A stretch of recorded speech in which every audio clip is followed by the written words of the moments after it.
Hello and welcome back to the Movie Talk Show. My name is Ryan, and today we'll be reviewing Mission Impossible: The Final Reckoning. If you could please leave a like and subscribe, I'd very much appreciate that, as I am very new to the YouTube game, and yeah, if you're very much interested in movies and talking about movies, hopefully this will be the channel for you. But anyways, let's get into the review.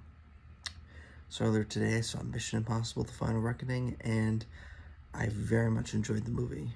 And while it is not my favorite Mission Impossible movie, I can definitely say that this is still a great movie. It's a great time at the movies, and I've been noticing really, especially in recent years, Tom Cruise, whether it's now this one or even the previous Mission Impossible movie or Top Gun Maverick, he makes movies that are must-see on the big screen.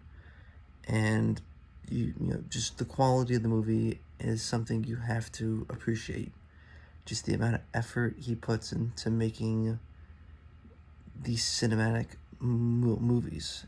And that's what I'll start with. It's just the appreciation I have for that and the scope of the film. And how seeing it on the big screen, I think, definitely elevated my experience. But to the overall movie, the first hour is a little slow from times. I mean, I think it moved well enough. You know, definitely a lot of flashbacks overall in the film, which some people had a problem with. I did not. I mean, there were definitely some moments where they flashed back and I was a little like, all right, kind of get it. But for the most part, I'll be honest, they didn't really bother me, the flashbacks. And even more importantly, I feel the second half of the movie really gets going and just elevates the film to the next level.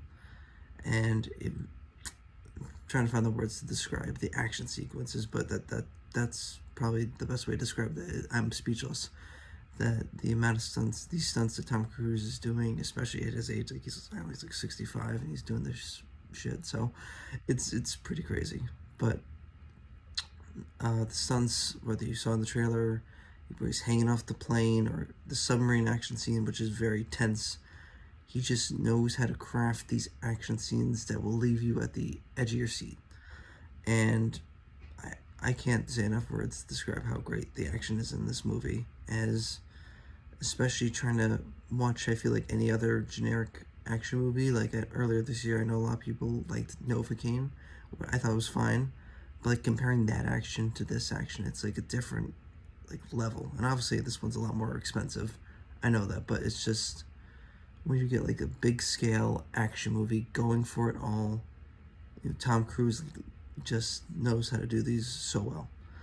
And like I said, for the negative aspects of the film, obviously the runtime, it's 3 hours, and while I say it wasn't perfectly paced, honestly I don't really have a problem with the film, as I feel it had a lot to capture. And the best comparison I could probably say is this is like the Avengers Endgame of the Mission Impossible movies.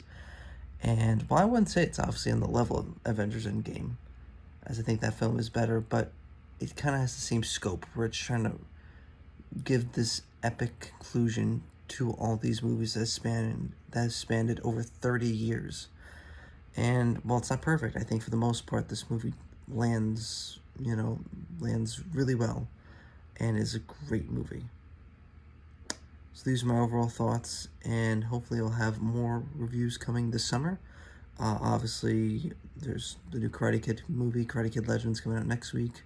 Obviously later this summer in July, Superman, which is my most anticipated movie of the year, comes out. So hopefully if you enjoyed this video, please like and subscribe, and I will see you in the next video. Thanks.